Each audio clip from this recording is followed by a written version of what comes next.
In this video, I'm going to take you from the beach of the island map to the final boss of the island, the Overseer.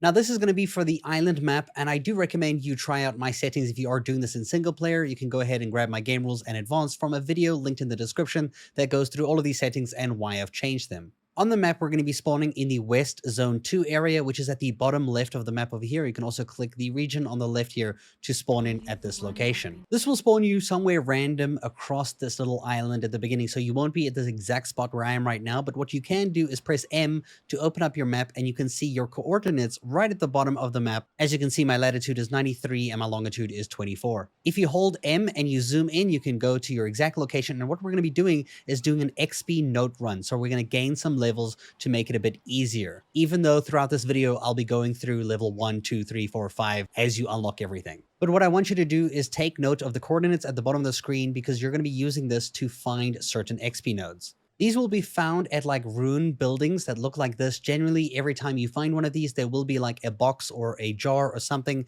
that you'll run into that will give you a boosted experience. And if you hold the H key, you can see here it says Special Explorer Node Found at the bottom right of the screen, giving you 600 seconds of boosted experience, as well as giving you several levels to your character off the bat. You can see I already have 12 points available. Generally, I'd recommend putting 5 points into stamina, and then we wait until we're done to distribute between weight, health, and fortitude.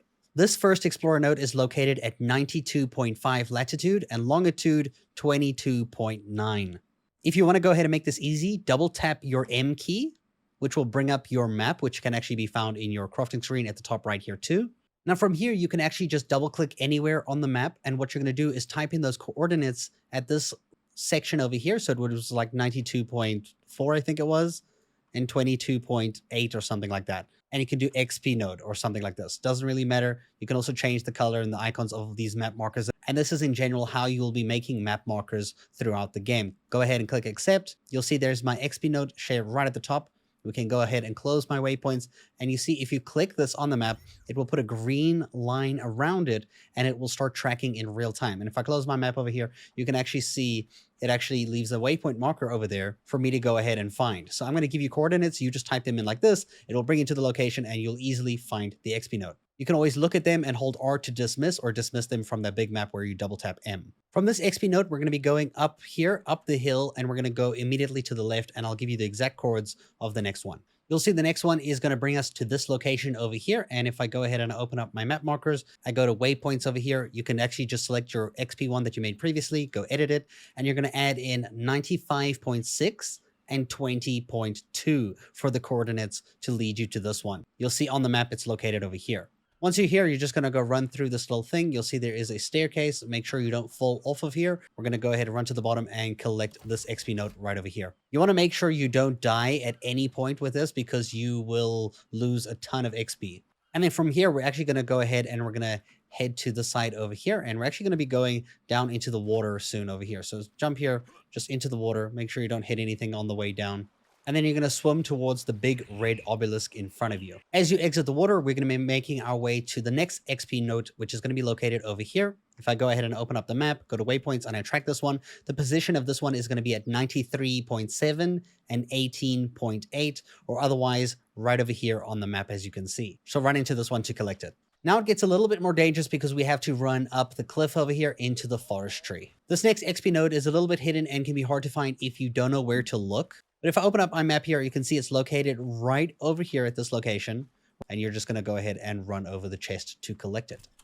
And then we're going to turn around and we're going to run directly up the hill to the very tippy top of this hill. You will have to go through the left side to get to the top now. At the top of this hill, you will see there is a crate for you to collect, and you really can't miss this one. Probably the easiest one to get.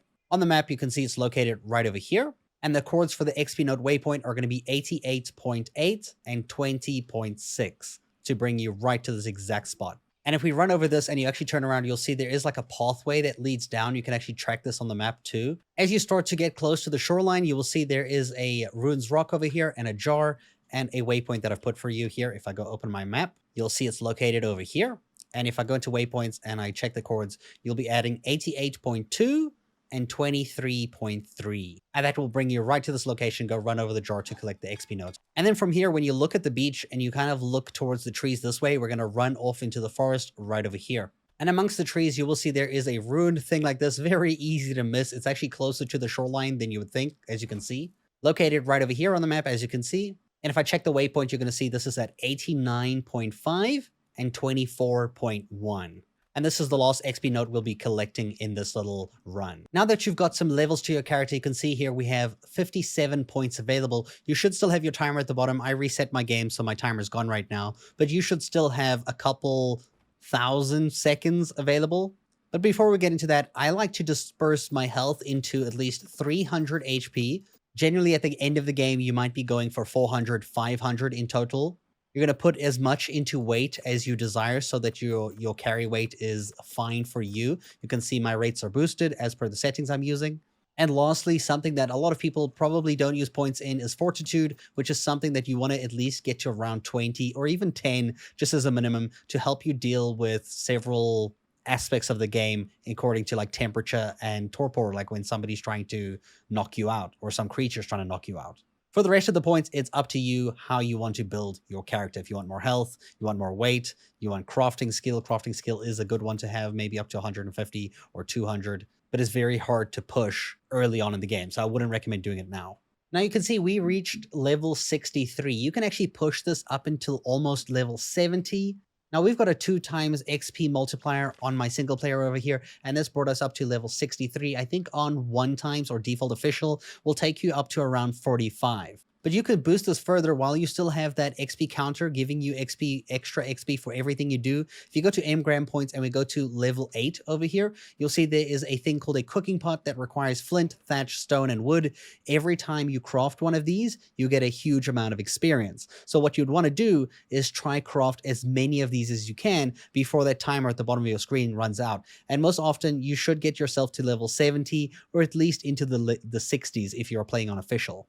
But for the sake of this video, we're going to be starting by levels. So in level 1, we unlock the stone pick and torch by default. If we go ahead and we open up our inventory and we go to crafting, you'll see here our stone pick over here. If we right click it and we go track, and then we can close our inventory, you'll see here, you'll now see on the right hand side, it says it requires stone 1, thatch 10, and wood 1, and actually gives you a counter in the brackets of how much you have on you right now. To collect stone, just run on the beach and press E over rocks like this to loot them.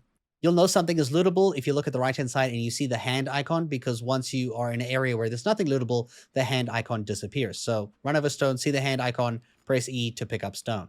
To get thatch and wood, all you're going to have to do is punch a tree. You'll see I'm getting thatch from punching the tree, and every so often you'll get some wood as well. Now you're also able to loot bushes. So you see these bushes over here. If you go ahead and you hold E on them, you'll both get fiber as well as a ton of different berry options.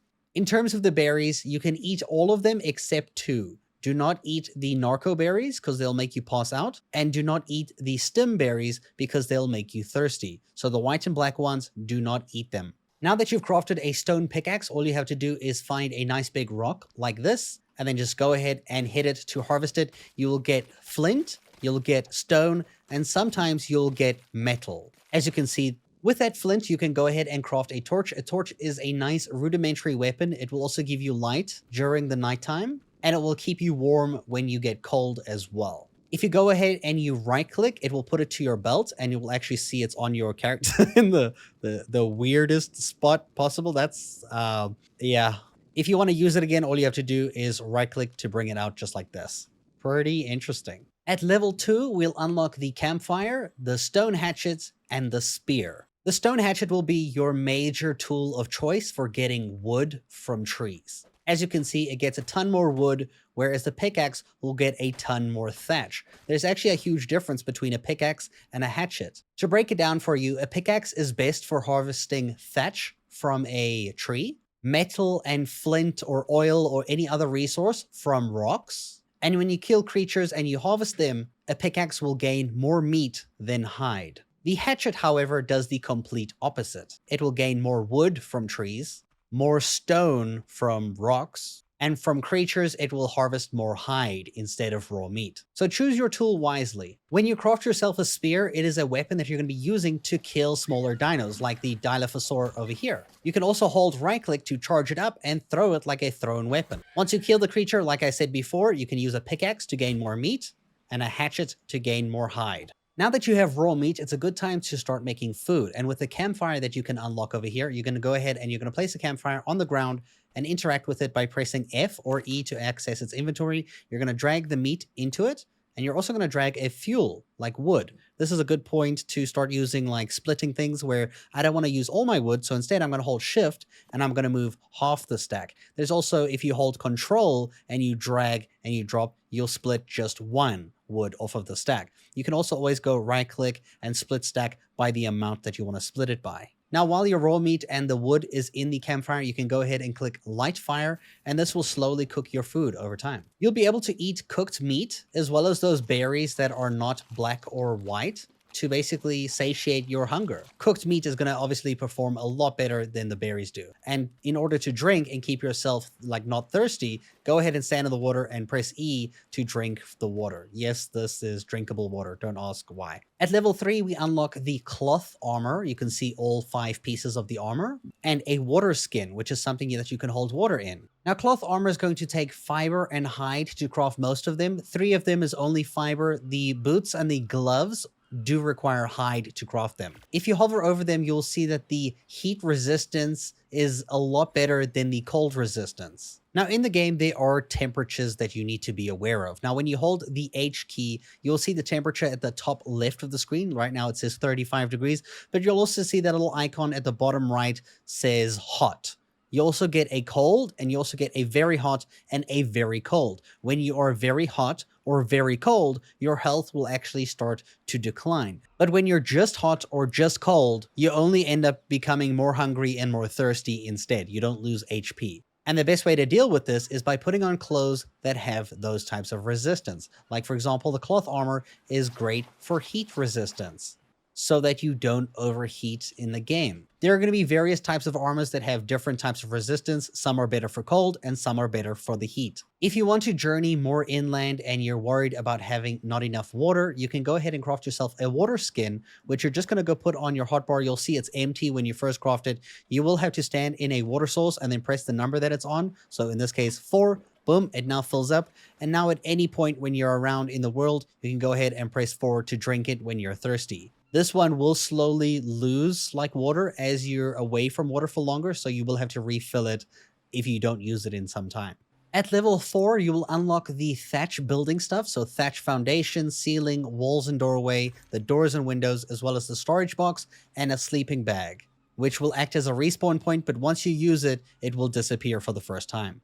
So you can only use it once. Now, if you want access to more hotbars so that you can build in a nice way instead of having to go to your inventory and press E and then select the right thing, you can actually hold the Q key and then let go once you get the hotbars like this. And when you press 9 to 0, you can actually swap your hotbars between all the ones that you have available, which will give you items that you can use in your inventory right now. When you're placing something down, you're going to go ahead and you're going to left click, and then you can drag while you're holding left click in, drag up or down to move like the height of the foundation, and left or right to rotate it. For example, I want it maybe this high, and then click again, and then the others will snap into place.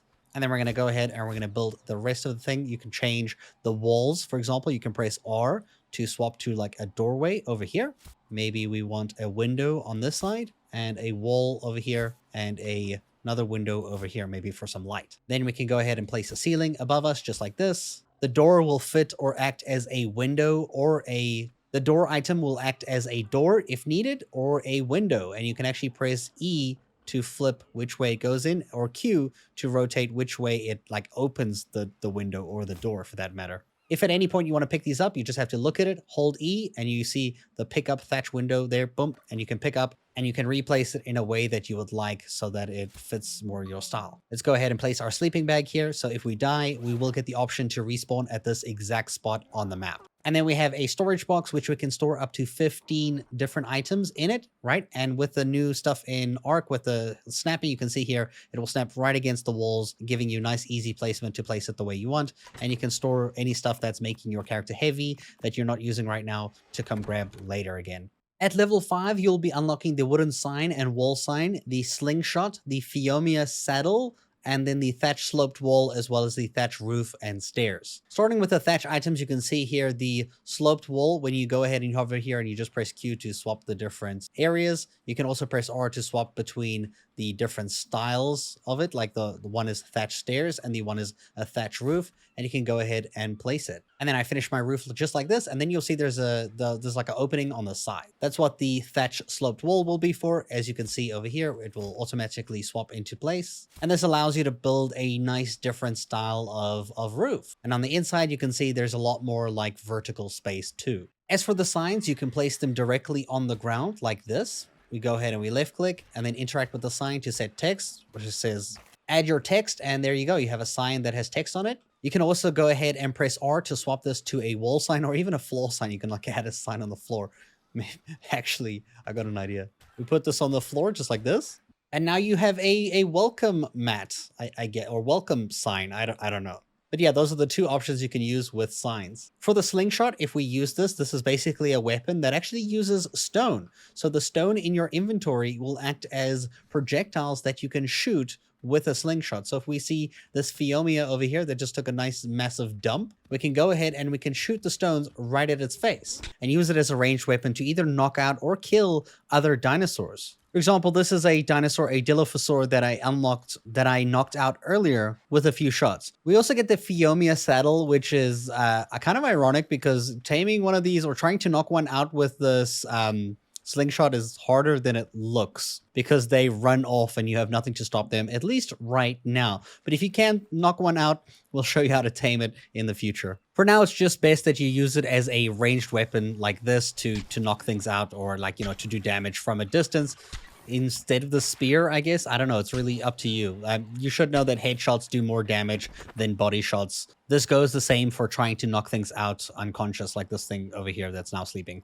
If you do want to tame a Dilophosaur, all you got to do is knock it out and put raw meat in its inventory. And wow, that was quick. Yeah, and then it's tamed. That's pretty much how you tame it. You got to give a dinosaur the food that it requires. At level 6, you unlock the mortar and pestle and the blood extraction syringe. In the mortar and pestle, you'll be able to craft spark powder as well as narcotic, which is going to be used for tranq arrows later on. And spark powder is going to be used in the recipe of making gunpowder for bullets in the future. It can also be used as a fuel. Let's first explain the blood extraction syringe. This is something that not many people used until Genesis came out. But since on the island map, when you use this, it's going to take health away from you, like 25 health. And you'll see you're only allowed to use it every 25 seconds. But this will give you a blood pack. And a blood pack is an item that you can use to heal you. For example, you can see my health is low right now. If I press 6 and I consume the blood pack, I will heal for myself. Think of it as like a health potion. For the mortar and pestle, you'll want to build this inside your base. Now, I got to tell you that like this thing snaps awkwardly like this, but when you hold Q, you can actually just push things up against like the corner like this so that you can place it so that it's not like in the middle of the room. You can also see you can like get the full rotation, but when you go up against walls, you can go ahead and snap it like that so that it's nice and neatly in the corner instead of like in the middle of the room. Now through the mortar and pestle, you'll be able to craft the spark powder using flint and stone, but 2 times more flint. So add flint and stone and you'll be able to craft yourself some spark powder that can act as a fuel alongside your wood. So if you don't want to waste your wood, you can rather use spark powder, but you're going to be using this later on as well. In fact, you should know that every single resource that you loot or pick up in this game is used for the recipe of something. So nothing should really be wasted because you'll be using it along the line. And you'll regret if you throw away too much of something away and realize you might have needed it. Kind of store your stuff, I guess. Now, in order to make narcotic, we need narco berries and spoiled meat. That's what I mean when I say everything is needed, even spoiled meat. The one thing you might think is useless. Now, when you hover over your raw meat, for example, over here, you can see here it has a spoil timer. It's going to spoil in 1 minute, 16 seconds. This means only one of the 40 over here is going to spoil, which is going to take some time, because if we're only going to get one spoiled meat every couple of 10, 15 minutes or 6 minutes or however long the timer is, that's going to take a really long time. So what I recommend doing is right click, split the stack, and split all. This means every single one of these will all spoil at the exact same time. And if you have another stack over here, like this one spoils in 9 minutes, you can just drop it on this one and you'll see now the spoil timer is in with 40 something seconds, and you can go ahead and you can split all so that this all turns into spoiled meat instead of getting one every 10 minutes. Now you'll also need narco berries, which we're going to go ahead and harvest from bushes. So remember, harvesting from bushes, press E until you get those black berries. Those black berries are the narco berries. Remember I said when you eat them, it makes you pass out. That's because it's used in narcotic. You'll see we now have 57 spoiled meat and we have 11 narco berries. The narco berries are actually, ironically, the harder one to get, even though people think spoiled meat is tough to get. It's actually not that bad. In the mortar and pestle, all you got to do is throw your narco berries and your spoiled meat, and you can go ahead and you can craft yourself some narcotic, which you're going to be using to make trank arrows in a short while. At level 7, you will unlock the simple bed, which is a bed that will let you respawn as many times as you need. The standing torch, which allows you to have a little bit of light and some warmness to the area. And then the spyglass, which is probably the hardest thing to get this early on in the game because it requires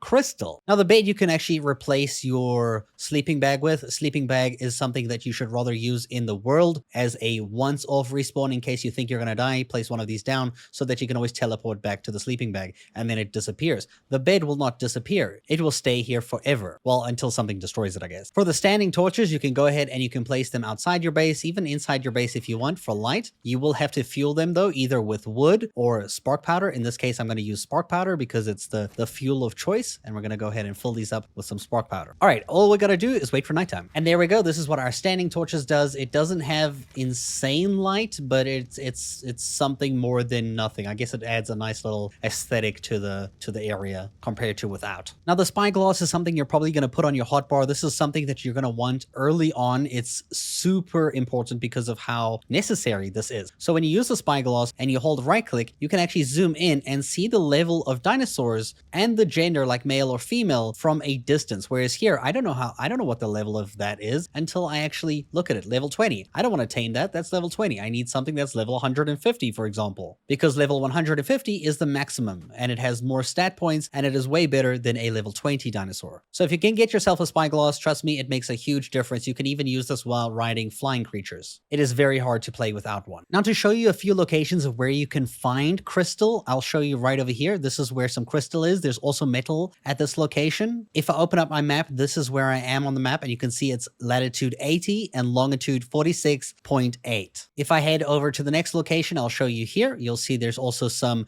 metal and crystal in this location too. This is over here on the map, as you can see where I am, at latitude 67, longitude 62.4. The next location also has obsidian, it has crystal, it also has metal all around it. It's a very dangerous location though. It's in the middle of the map at the redwoods over here at latitude 57.3 and longitude 47.8. There's another mountaintop that also has obsidian, has crystal, has metal. You can see over here, most of these are actually on big mountaintops. This location over here is here on the map, as you can see where I'm rotating, latitude 34.4, longitude 60.6. And then another giant mountain over here, as you can see, it's got metal and it's also got crystal here too. You can see there's always predators in these areas. This is why I say it's really hard to get crystal early on, at least at this level. This location is right over here. As you can see on the map, it is latitude 31, longitude 83. Now there are probably more locations for crystal, but I feel like that's enough to give you an idea of where to go to get some early on or later on in case you need. At level 8, you will get access to the wooden club, which is a effective melee weapon to knock things out more than it is to do damage. You'll also get a flag, which you can decorate later on, and a cooking pot, which opens up a bunch of stuff that not many people use early on. So starting out with the flag, you can go ahead and place the flag. Right now, it is solid white. We actually can't do anything else to it because we haven't unlocked anything for it more. The club, like I said, is great for knocking creatures out, but it's very hard because it's in melee range. You're probably going to want to use the slingshot more for that. In this case, I mean, like I can try beat this thing to a pulp like this. There you go. Now you're sleeping. There we go. It's a shame. I test all of my knockout weapons on these guys. You guys thought they were the bullies. No, it's me. And the cooking pot that gives you a ton of resources for actually crafting, like alongside the XP notes that I mentioned. At any point when you have an XP note and you craft a bunch of these, you'll get a lot of XP. It's one of the best things to craft. Now, the cooking pot is capable of making and brewing a few things in the game. So for now, for example, if I go ahead and I put wood in here, you'll see I'll be able to light the fire, and this basically turns it on. Now, there is another thing that this thing will need. So apart from fire or fuel, you will have to supply it with a water source, which you can easily do by filling up a water skin, much like these ones over here. When you fill them up with water, you can go ahead, fill it up with water, and put it inside this thing. Now, in the cooking pot, you can make dyes for different coloring to paint that flag that we just placed down earlier, or even your buildings, which I'll show you soon. You can also make kibble here too, which is like the best food for certain dinosaurs. And you can make various different like recipes and things here that might give you benefits in one way or another. Some of them we'll be using later on, much later on. Right now, let's grab this light blue coloring dye that we got. And you'll see when we drag it into our inventory, it disappears because it's actually a cosmetic item and gets stored over here instead. At level 9, you will unlock the paintbrush. Now that you can use the dyes to actually use this to paint things, we also unlock the bola, one of the early game's strongest weapons you can use, the parasol saddle, which is also fantastic, and then the training dummy to test your damage. If we go ahead and we place the training dummy like this, wow, he looks happy. You can actually go ahead and test how much damage you do like this. Boom, it says 61 damage and tells you you do 61 damage DPS. So if we go ahead and we just like attack this as much as we can, you can see here, it will tell you how much damage per second you do. So you can see if one weapon is better than another. For the paintbrush, you can actually paint yourself as well as different structures. So right click, for example, right now. And if we go ahead and we attach this die by double clicking it, you'll see we can actually draw on our character. I did not know that we could draw on ourselves. Were we always able to draw on ourselves? This is wild. What the hell? And now you'll see I look like I just came from Last Night's Rave. What the hell? Oh my god. What is this? I did not know that you could draw on yourself. I just found that out right now. Now, while you still have paint on the brush, you can actually click and paint different things. For example, maybe I want to make this wall blue. You'll see you get 3 different, or actually 6 different options, but the thatch one only has 3 colored options. So if I click 1, you'll see it changes the color of the thatch. If I click 2, it changes color of the bamboo. And 3, it's like of the different straps. You can only paint 1 at a time. So for example, let's go ahead and paint the actual thatch. Boom. We apply this, and now you can see that looks like that. And you can do this for wood, stone structures. Pretty much most things in the game can be color changed. If I go ahead and I go make some more dye, I'm going to make a black dye and I'm going to put it in my inventory. And this time we're going to test something quite interesting. We're going to go into cosmetics, and I'm going to go ahead and I'm going to put my clothes down here. Oh my god, look at all the drawing on all over my character. Damn. And if I drag this coloring directly onto something, for example, like torso over here, you can actually change the color of your clothing, your armor, like this. Now I have black cloth item. And maybe if I want to add blue, I can add like blue straps around it, just like this. Apply the paint. And now if I go ahead and equip this, you can see here, now my cloth armor has black and blue lining. And you can do this for all your different armor pieces to customize how you look. You can also change the color of certain weapon types, as well as saddles, it seems. For example, let's try like black on the saddle over here. We can actually change the color of the saddle. I don't know how to rotate this. I don't know if it's possible to rotate it. The view is kind of like, you just drag it around. It's really weird. But you can change the color of pretty much anything and customize it. This is something that not many people know how to do, and is a great way to give yourself some unique characteristics for, well, I guess your whole playstyle. Now that we have the bola weapon, this is a huge game changer for our early game, and even to like the early mid game. Now, the bola is a item that you can throw at dinosaurs to tangle their feet up so that they can't move for, I think, about 60 seconds or so. I might be wrong about that timing though. But when you aim at dinosaurs, you can see whether it will work on them or not. So like this is a Phiomia, for example. You can see it has a tick. All we gotta do is aim at it, throw the bola at it, and then boom, it's stuck. Now you can use a wooden club and go ahead and smack it in the face for that headshot damage until it goes to sleep. And there you go. After a bunch of hits, took half the durability of my wooden club, level 40 went down. Remember, the higher the level of dinosaur, the longer it will take to knock out. And now that it's sleeping, all we have to do is put metro berries, the purple berries, into its inventory in order to tame it, like this. As you can see, its taming progress is going up, and with our settings, the taming is quite quick, and it's only a level 40, so tame's quick too. The higher the level, the longer it takes to tame, and the more food it eats. Remember that. And there we go, we got our Phiomia, and we can go ahead and put a saddle on it, and now you're able to ride your Phiomia. Now you'll see by default, your Phiomia is following you.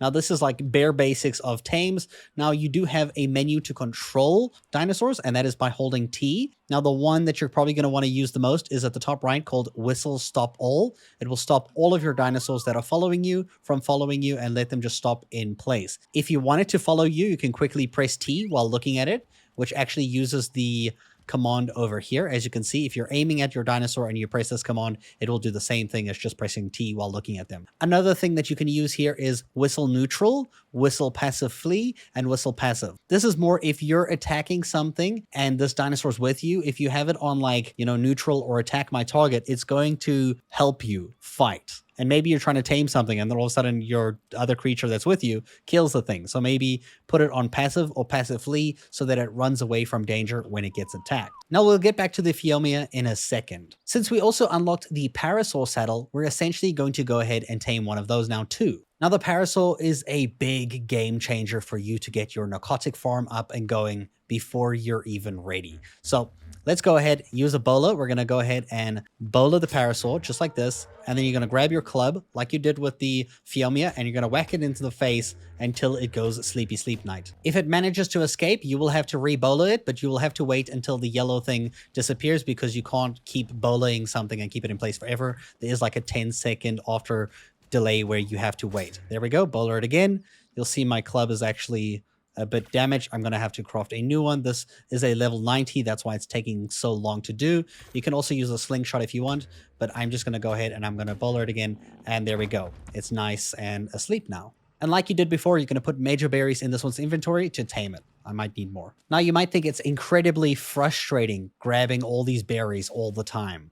You can also use other berries in the game. I think they also kind of work now. I don't know if they're on the same level as major berries. They might be less in effectiveness, but they also do add to taming progress. Major berries, however, I think are the best still. Correct me if I'm wrong. I don't know. It's still early game for me. Okay, so now we got our Parasaur. We're going to go ahead and put our Parasaur saddle on it, and we're going to go ahead and ride it. Now, the best thing about a Parasaur, well, it's quite simply this. Go up to bushes, and now look how many berries I'm getting per harvest on the left-hand side there while just clicking and riding around. No more collecting bushes by hand anymore. You can literally just go ahead and do all of this. And if we look in the inventory, and if we press F to look in the inventory of the dinosaur here, you'll see we already have a ton of berries after a few bushes. This is a great way to get yourself a lot of narco berries, as well as major berries, which are used to tame and feed these dinosaurs too. So this is one of the first major tames that's going to add so much to what you can do later on, because you're going to farm narcotics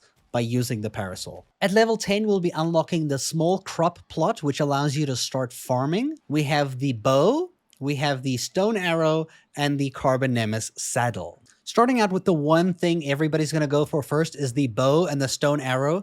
Of course, these used in tandem gives you a upgrade to what damage you can do at range. And of course, headshot damage does a lot more than body shots. So always go for those heads. And this is going to help you kill creatures so much quicker than you could have before. Single-handedly, the best early game weapon that you can use at this stage. And probably for the next bunch of levels too. Now, while you do unlock access to the Carbonemus saddle, which is this dinosaur over here, it doesn't really have any major feats of it. It's got a lot of like defense. It's really slow.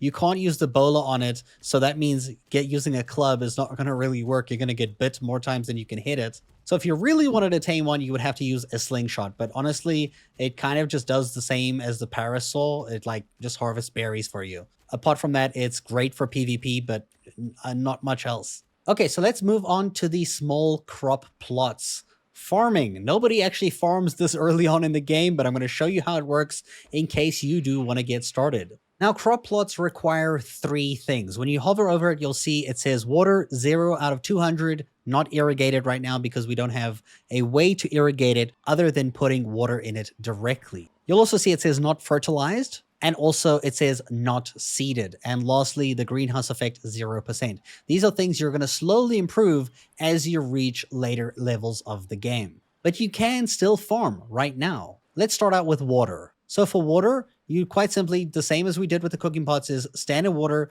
use water skins, fill them up in your inventory by pressing E while standing over the water, right? So I filled all of these water skins just like this. So there we go. I have all my water skins filled with water. And now what you're going to do is go to the crop plots and you're going to drop 2 in each of them. And then you will actually have to use it. So press E, and then you can actually take your water skins back. I recommend doing this near a water source because otherwise it will be insane. Just put them in here, and when you use them within the crop plots, it actually provides it with water. Now you see water is 200 out of 200, so it's got enough water. Now we need fertilizer. Now fertilizer is quite simple. We can't make fertilizer right now, but what you can use as fertilizer is poo. Poo works as fertilizer. Isn't that great? And that's exactly why we have a Phiomia so early on in the game. If I go ahead and I put this poo in here, you'll see it now says fertilized 7,500. This changes depending on the size of the poo. Small dinos have a very small number. Big dinos with big poo have a big number. That's so weird to say. And then lastly, it says not seeded. That means we need seeds. The best way you're going to get seeds are by harvesting bushes, either by hand or in your parasol. You'll see you'll also be picking up seeds, for example, like savaroot, narcoberry seeds, maybe mejoberry seeds, something that you're going to want to get a lot of right now. Savaroot is a vegetable that we're going to use very late game, so you don't have to worry about it right now. So now that we have the seeds, all you have to do is come back to the crop plot, and you can only put 1 seed per crop plot. So let's go ahead and put mejoberry in here, just 1 seed, and you'll see it will now say seeded, and it will start growing, as you can see. As soon as you see there's a plant in the middle of it, it will then take a bunch of time to actually fully grow, and you will have to come back here and make sure that it has enough fertilizer and enough water. As you can see, those start to go down. So it does require you to check up on it frequently before it starts decaying and your plant dies. Now, if you want a ton of poo from your Phiomia, it's actually best to level up its food stat. And if you want to make it poo a lot, all you got to do is use the stim berries, the ones that make you super thirsty and basically dehydrate you. You can put the white berries in its inventory, and in its inventory, if you press E and you auto consume it, you'll see we just made it like poop out a couple times over here. And there we go, like 3 pieces of poo. That's how you're going to get a bunch of shit. This is how you get shit done. There we go. Fill it in the crop plot, and now we have 37,000 fertilizer. And now all we really have to watch is the water levels to make sure it doesn't dry out. After the plant has fully grown, it will actually grow mejoberries alongside it so that you can just come here and just pick out a ton of mejoberries once it's done. And that's basically an introduction to farming in Ark Survival Ascended. And that brings an end to part 1 of the start of a How to Play Ark series, where I include all the information of everything so that you can play this game with every single bit of knowledge that I at least have on how you can use everything to your advantage and how everything works. I hope you've learned something from this video, even though this was like the bare basics of the game. And subscribe for part 2, where we continue from where we left off in the next video. I hope you guys enjoyed, and thank you so much for watching.